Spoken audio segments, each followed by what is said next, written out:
Bienvenue dans cette nouvelle édition du Morning News. Au sommaire de l'actualité, en Côte d'Ivoire, la campagne électorale pour la présidentielle du 25 octobre se prépare. 100 millions de francs CFA vont être octroyés à tous les candidats pour garantir l'égalité des chances. Diezani Alison Madueke a été arrêtée ce vendredi à Londres. L'ancienne ministre nigériane du pétrole est soupçonnée de corruption et de blanchiment d'argent. Et puis les Springboks retrouvent la forme 2 semaines après leur surprenante défaite face au Japon. L'équipe d'Afrique du Sud est solidement arrimée en tête de la poule B de la Coupe du Monde de rugby 2015. Mais tout d'abord, au Burundi, une quinzaine de civils ont été tués ce week-end lors d'affrontements avec la police. L'arrestation dans le quartier de Mutakura à Bujumbura de jeunes opposés à un 3e mandat du président Pierre Nkurunziza était à l'origine des troubles. Des troubles qui se sont ensuite étendus au quartier de Cibitoke, de Kamenge et de Ngagara. En Côte d'Ivoire, le président Alassane Ouattara a décidé d'octroyer la somme de 100 millions de francs CFA à chacun des 9 candidats retenus pour l'élection présidentielle du 25 octobre en vue de faciliter leurs conditions de campagne. Un geste salué par certains mais jugé insuffisant par d'autres. Les détails avec Arwa Barkala. 100 millions de francs CFA, c'est la somme accordée aux 10 candidats à la présidentielle par l'État ivoirien pour battre campagne. La somme a été fixée lors du Conseil des ministres qui s'est tenu à Yamoussoukro ce jeudi 1er octobre, un montant dont se satisfait une partie des prétendants à la fonction suprême.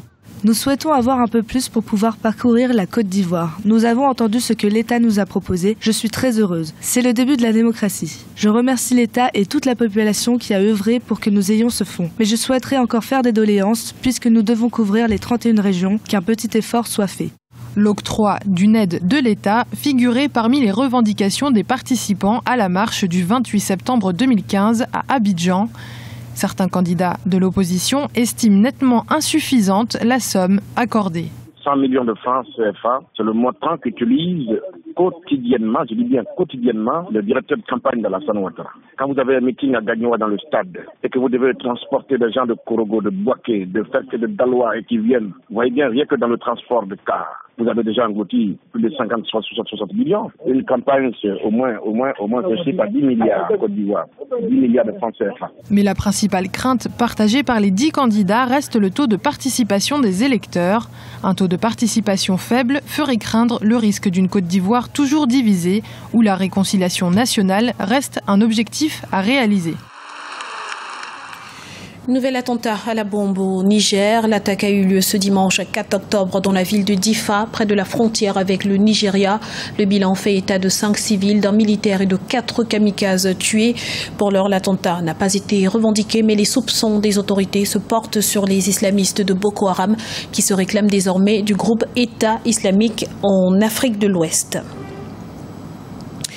Au Nigeria, le président Muhammadu Buhari a fait de la lutte contre la corruption son cheval de bataille. Alison Madekwe, ancienne ministre du pétrole, a ainsi été arrêtée ce vendredi à Londres dans le cadre d'une enquête pour corruption. Les précisions d'Arwa Barkala. Les promesses de lutte contre la corruption du président Muhammadu Buhari se concrétisent. Ce vendredi 2 octobre, l'ancienne ministre du pétrole Diezani Alison Madueke a été arrêtée à Londres en Angleterre. Cette arrestation est le fruit de la coopération internationale de longue haleine pour la lutte contre la corruption, voulue par le président nigérian Muhammadu Buhari.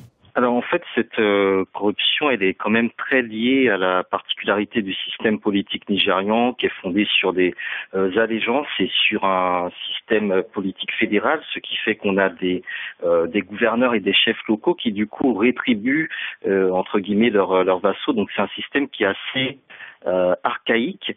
Un système de répartition des différentes mannes et bien évidemment la manne pétrolière est la plus importante et du coup elle irrigue un peu toute sa classe politique. L'interpellation de Diezani Alison Madueke sonne comme un symbole de la lutte contre le détournement de fonds dans le secteur pétrolier. Cette interpellation intervient au lendemain de la formation d'un gouvernement au Nigeria, ce jeudi 1er octobre, où le président Muhammadu Buhari s'est attribué le portefeuille ministériel du pétrole. Pour les gens de bon sens, c'est une bonne chose de mettre de l'ordre dans la maison nigériane vous voyez que le Nigeria est ce qu'on appelle le powerhouse de l'Afrique. C'est le premier pays de l'Afrique. Donc, il faut mettre de l'ordre, non seulement pour les Nigérians, mais pour l'intérêt de tous les Africains en fait. Le président Buhari a déjà occupé le poste de ministre du pétrole entre 1976 et 1978 sous l'autorité du général Olusegun Obasanjo. Les pertes dues à la corruption dans le secteur pétrolier ont été estimées en 2012 à plus d'1,48 milliard de dollars. Le pétrole génère environ 70% des recettes publiques dans la plus grande économie d'Afrique et le premier producteur de l'or noir du continent. Dans l'actualité également, le processus de mise en eau partielle du barrage de Lom-Pongar en construction dans la région de l'Est du Cameroun est enclenché. Un projet qui devrait avoir des conséquences immédiates sur le secteur de l'électricité au Cameroun. Le taux de réalisation des travaux se situe actuellement à environ 90% et sa mise en œuvre définitive est prévue pour 2016. Une fois achevée, la capacité de retenue d'eau du barrage de Lom-Pongar sera de 6 milliards de mètres cubes.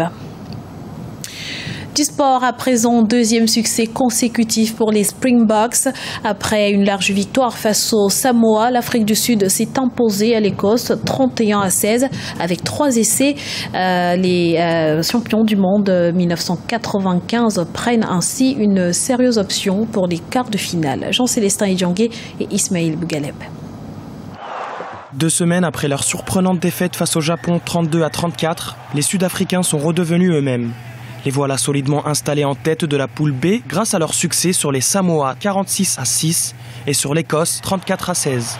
Ils doivent encore confirmer leur regain de forme face aux États-Unis ce mercredi 7 octobre au stade olympique de Londres. Et les Springboks de l'Afrique du Sud confirment le fait qu'ils font parmi les favoris de cette compétition. On le sait très bien que c'est l'une des équipes phares du rugby au niveau mondial. En dépit de leur faux pas au début face au Japon, qui a été une surprise, ils ont pu se relever parce que c'est une grande nation de rugby. Et c'est pas une surprise qu'ils se retrouvent en tête de leur poule après avoir battu l'Écosse et aussi les Samoa. Mercredi prochain, ils affronteront les États-Unis, bien évidemment.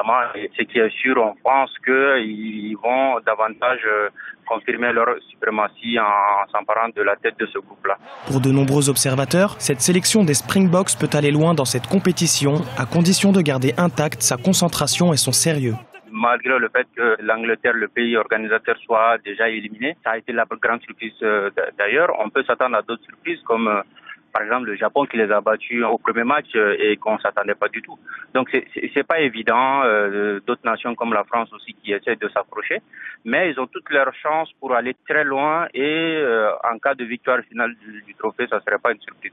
Champions du monde en 1995 et 2007, les joueurs de la nation arc-en-ciel veulent montrer à la face du monde que la défaite face au Japon lors de la première journée n'est plus qu'un lointain souvenir et qu'ils ont pourquoi pas les moyens de se hisser une nouvelle fois sur le trône du ballon ovale. Pour cela, ils doivent s'imposer ce mercredi face aux États-Unis pour terminer premier de leur poule. C'était le journal de la rédaction. Nous vous remercions pour votre fidélité. Retrouvez dans un instant une nouvelle édition de l'information sur Africa 24.